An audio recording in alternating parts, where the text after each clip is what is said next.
नमस्कार विद्यार्थियों, श्रीमती मोहरी देवी तापड़िया कन्या महाविद्यालय जसवंतगढ़ के यूट्यूब चैनल पर एक बार पुनः आपका हार्दिक स्वागत और अभिनंदन है। मैं प्रवक्ता चंद्र प्रकाश गुर्जर। आज की क्लास हमारी बीए प्रथम वर्ष के छात्रों हेतु इतिहास विषय की होगी। इतिहास विषय के दौरान जो निरंतर हम बात की जाए मौर्योत्तर वंश के शासकों के बारे में पढ़ रहे हैं, जिसके तहत हमने सातवाहन वंश के शासकों के बारे में अध्ययन किया। जैसा कि हमने पिछली क्लास में जाना, शुरुआती तौर से किस तरीके से सातवाहन वंश की स्थापना किसके द्वारा कर दी जाती है, सिमुक के द्वारा कर दी जाती है। सिमुक के पश्चात जो अगला शासक सातवाहन वंश का कौन बनता है, कृष्ण कान्हा बनता है, जो उसका सिमुक का भाई लगता है। और उसके पश्चात जो श्री सातकर्णी क्या होता है, इस वंश का शासक बनता है।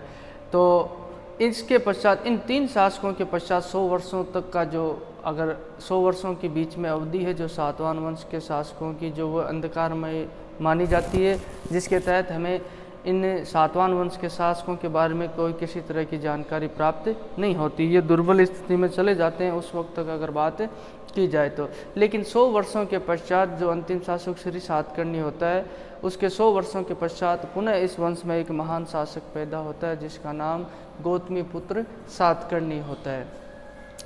तो उस गौतमी पुत्र सातकर्णी के शासन काल में जो पुनः है जो सातवाहन वंश के गौरव को उसके द्वारा स्थापित किया जाता है और सातवाहन वंश की प्रतिष्ठा को पुनर्स्थापित उसके द्वारा किया जाता है, जिसके तहत पिछली क्लास में हमने बात की थी कि उसके शासन अवधि को लेकर विद्वानों में काफ़ी मतभेद हमें देखने को मिलता है, इतिहासकारों में भी काफ़ी मतभेद हमें देखने को मिलता है। तो अभिलेखों के माध्यम से, अभिलेखों के द्वारा जो उसकी तिथि का निर्धारण किया जाता है और उसके तिथि का जो निर्धारण इतिहासकारों के द्वारा किया गया है वह 106 ईस्वी से लेकर 130 ईस्वी तक किया गया है, यानी जिसके अनुसार उसके द्वारा कम से कम 24 वर्षों तक शासन किया जाता है। अब इस शासन अवधि में उसके शासनकाल की महत्वपूर्ण घटनाओं का हम जिक्र करेंगे, जिसके तहत सबसे महत्वपूर्ण घटना होती है शकों की पराजय। शकों को जो बात की जाए, गौतमी पुत्र सातकर्णी के द्वारा जो पराजित कर दिया जाता है। जिस तरीके से शकों और शहरार्तों के द्वारा ही जो बात की जाए, जो इस सातवाहन वंश को क्षति पहुंचाई जाती है, और उसी दौरान अगर बात की जाए सातवाहन वंश को क्षति इनके द्वारा ही पहुंचाई जाती है। तो इस क्षति से पुनः जो बात की जाए क्षहरार्तों है, ये क्षहरात भी कहा जाता है इनको, बात की जाए शकों और क्षहरातों के द्वारा ही जो बात की सातवाहन वंश को क्षति पहुंचाई जाती है। तो इनको पुनः पराजित करके गौतमी पुत्र सातकर्णी के द्वारा जो सातवाहन वंश के गौरव को पुनर्स्थापित किया जाता है। अब हम बात करेंगे किस तरीके से शकों को पराजित किया जाता है। इसकी पुष्टि कौन कौन से अभिलेखों के माध्यम से होती है, जिसके आधार पर ये सुनिश्चित होता है इतिहासकारों के द्वारा ये जो प्रतिपादित किया गया है कि गौतमी पुत्र सातकर्णी के द्वारा शकों को पराजित किया गया। हमने इसके शासनकाल की अवधि, सिंहासन पर बैठने की अवधि की बात की, 106 ईस्वी में ये शासक बनता है लगभग। उसके अनुसार बात की जाए तो 18 वर्षों तक ये शकों को पराजित करने के लिए, अपने शासन के प्रारंभ के 18 वर्षों तक शकों को पराजित करने के लिए अपनी सेना को संगठित करता है, और जो सेना को मजबूत करता है उसके पश्चात इसके द्वारा शकों को पराजित किया जाता है। अब शकों को पराजित करने की पुष्टि किन किन अभिलेखों के माध्यम से होती है उसकी हम चर्चा करेंगे, और उसके आधार पर ये तय होता है कि इनके द्वारा जो बात की जाए गौतमी पुत्र सातकर्णी के द्वारा शक शासकों को पराजित किया जाता है। पहले जो नासिक अभिलेख है, नासिक अभिलेख अपने को कहाँ मिलता है, महाराष्ट्र में मिलता है। ठीक है, ये जो गौतमी पुत्र सातकर्णी के 18वें वर्ष का इसमें जो उल्लेख हमें मिलता है, और इसमें बात की जाए ये जो गोवर्धन विषय, नासिक का ही नाम है गोवर्धन विषय, वहाँ के अमात्य को, अमात्य यानी मंत्री को संबोधित किया जाता है बात की जाए, और किसके द्वारा किया जाता है, जो गौतमी पुत्र सातकर्णी के द्वारा किया जाता है। इसमें जो भूमिदान का उल्लेख मिलता है कि गौतमी पुत्र सातकर्णी के द्वारा यहाँ पे जो भूमि दान की जाती है। अब यहाँ पे भूमि दान करने का मतलब ये होता है कि इस क्षेत्र पे उसका अधिकार था, तभी तो उसके द्वारा क्या की जाती है, भूमि दान की जाती है। यानी इस बात की पुष्टि होती है कि उस समय तक जो गौतमी पुत्र सातकर्णी के द्वारा यानी शासन के 18वें वर्ष तक जो बात की जाए, इस नासिक के क्षेत्र पे क्या कर लिया था, अधिकार। अब यहाँ नासिक के क्षेत्र पे जो किसका अधिकार था, पहले बात की जाए जो नहपान शासक होता है, नहपान, हमने उसके बारे में पहले चर्चा की थी, नहपान, और जिसकी तिथि के आधार पे ही जो किसकी तिथि का निर्धारण किया जाता है, जो इसकी तिथि का गौतमीपुत्र सातकर्णी की तिथि का जो निर्धारण किया जाता है। अगर बात की जाए तो नहपान का जो दामाद होता है ऋषभदत्त, वह यहाँ का शासक था और संभवतः इसे पराजित करके ही जो गौतमीपुत्र सातकर्णी के द्वारा क्या किया जाता है, नासिक गोवर्धन विषय क्षेत्र पे क्या कर लिया जाता है, अधिकार कर लिया जाता है। अब बात करते हैं तो ये जो ऋषभदत्त कौन था, जैसा कि ये नहपान का दामाद था और शक राज्य जो शक के साम्राज्य था उसके दक्षिणी प्रांत यानी कि महाराष्ट्र की तरफ ये वहाँ का राज्यपाल था। और नासिक अभिलेख में ये भी उल्लेख मिलता है कि गौतमीपुत्र सातकर्णी के द्वारा अपना सैन्य शिविर कहाँ पे लगाया जाता है, वेण नदी के किनारे पे लगाया जाता है, वेण नदी के आसपास। इसका मतलब ये होता है कि गौतमीपुत्र सातकर्णी के द्वारा जो सैन्य अभियान किया जाता है और उस सैन्य अभियान में जो यहाँ किसको पराजित किया जाता है, ऋषभदत्त को पराजित कर दिया जाता है और इस क्षेत्र पे अधिकार कर लिया जाता है। इसी की पुष्टि किससे होती है, नासिक अभिलेख से होती है। अब बात करते हैं कार्ली अभिलेख। जो कार्ली अभिलेख मिलता है अपने को, इसमें जो पूना जिले का करजिक ग्राम है उसे दान देने का उल्लेख मिलता है, किसी ब्राह्मण को जो दान इसके द्वारा दिया जाता है, किसके द्वारा, गौतमीपुत्र सातकर्णी। इससे भी इस बात की पुष्टि होती है कि इस पूना के क्षेत्र पर किसका अधिकार हो जाता है, गौतमीपुत्र सातकर्णी का होता है, तभी तो उसके द्वारा भूमि दान किया जाता है।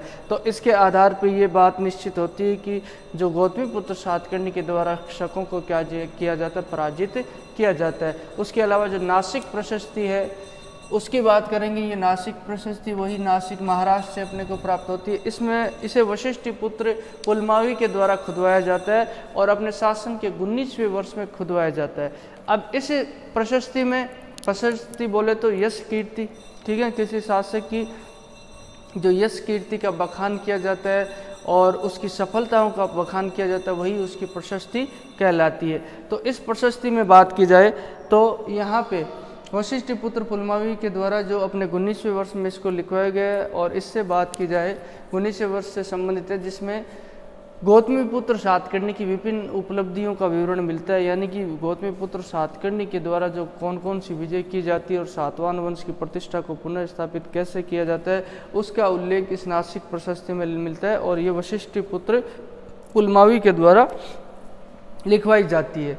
अब इसमें कहा जाता है कि गौतमीपुत्र सातकर्णी के द्वारा शक यवन पहलुओं को पराजित करके जो सातवाहन वंश के गौरव को पुनर्स्थापित किया जाता है, ये बात इसमें मिलती है। और 124 ईस्वी में बात की जाए उसके द्वारा जो सैन्य अभियान किया जाता है और जिसके तहत कई क्षेत्रों पे जो उसके द्वारा अधिकार कर लिया जाता है। पहले उन क्षेत्रों पे अधिकार किन का होता है, शकों का होता है, जिसके तहत हमें देखने को मिलता है कि सौराष्ट्र के क्षेत्र पे सैन्य अभियान, जो काठियावाड़ का क्षेत्र है वहाँ सैन्य अभियान करते हैं, उसके द्वारा अधिकार कर लिया है। कुकर जो गुजरात का परियाद क्षेत्र है, अपरांत जो बात की जाए उत्तरी कोंकण जिसे कहा जाता है, और आकर जो पूर्वी मालवा है और अवंती पश्चिमी मालवा है, इन नामों का उल्लेख मिलता है कि इन क्षेत्रों पर जो बात की जाए गौतमीपुत्र सातकर्णी के द्वारा सैन्य अभियान करते हुए अपने अधिकार में कर लिए गए थे।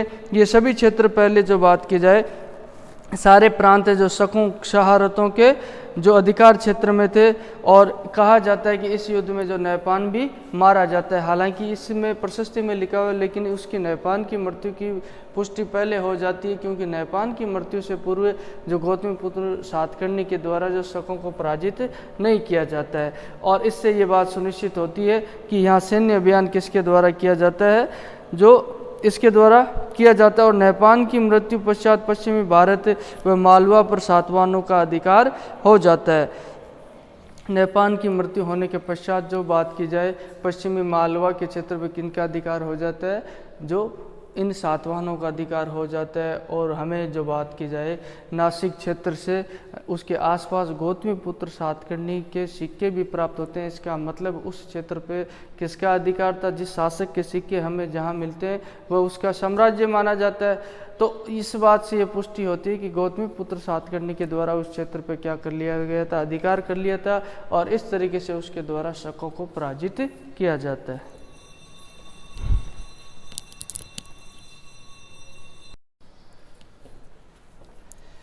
तो विद्यार्थियों, आज की क्लास में हमने सातवाहन शासक जो गौतमीपुत्र सातकर्णी के बारे में बात की है, जिसके तहत अगर बात की जाए तो उसका शासन काल है जो 106 ईस्वी से 130 ईस्वी माना जाता है, जो विभिन्न अभिलेखों के माध्यम से जो अनुमान लगाया जाता है, जिसके तहत आज उसकी शक विजय के बारे में हमने बात की। जो शक शासक होते हैं उनको किस तरीके से उसके द्वारा पराजित किया जाता है और अपने वंश की प्रतिष्ठा को पुनर्स्थापित किया जाता है, जिसके तहत जो गौतमीपुत्र सातकर्णी के द्वारा सैन्य अभियान किए जाते हैं। अब इन बातों का जो बात की जाए, उल्लेख हमें मिलता है कहाँ पे मिलता है?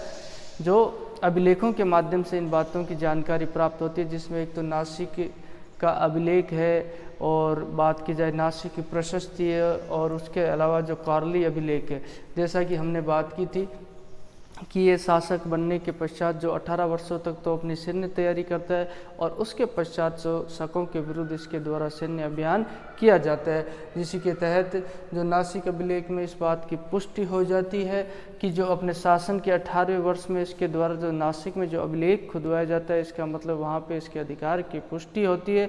वहाँ के मंत्री अमात्य को संबोधित करते हुए खुदवाया जाता है। उस क्षेत्र पर पहले बात की जाए, ऋषभ दत्त का अधिकार था। ये ऋषभ दत्त कौन था?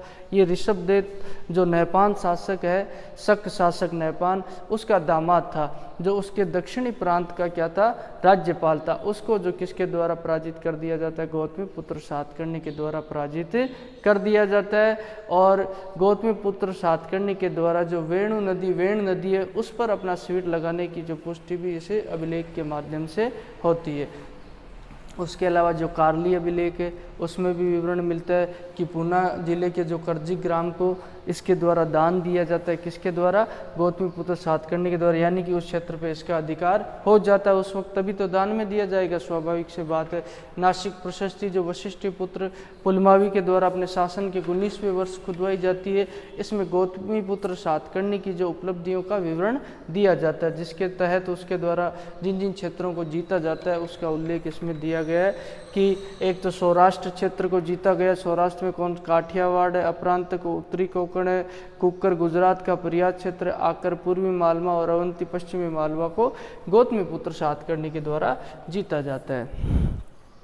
और नासिक के पास जो गौतमीपुत्र सातकर्णी के सिक्के प्राप्त होते हैं, उनसे भी उसका जो नासिक पे अधिकार होने की पुष्टि होती है। इस तरीके से उसके द्वारा ये बात स्पष्ट होती है अभिलेखों के माध्यम से कि गौतमीपुत्र सातकर्णी के द्वारा शकों को पुनः पराजित किया जाता है।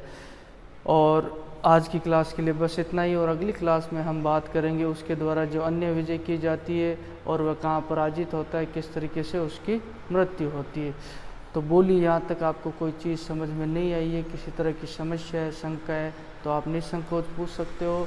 और आपके पास जो शैक्षणिक व्हाट्सएप ग्रुप प्लेटफॉर्म अवेलेबल है, उसके माध्यम से आप अपनी बात मुझ तक भी पहुँचा सकते हो। और मैं उम्मीद करता हूँ कि आपको बेहतर तरीके से समझ में आया होगा, और फिर भी आप जो अपनी समस्याओं को साझा कर सकते हो। और भी अध्ययन अध्यापन से संबंधित किसी तरह की राय या सुझाव वो भी आमंत्रित है। और एक बार पुनः सभी विद्यार्थियों का बहुत बहुत धन्यवाद।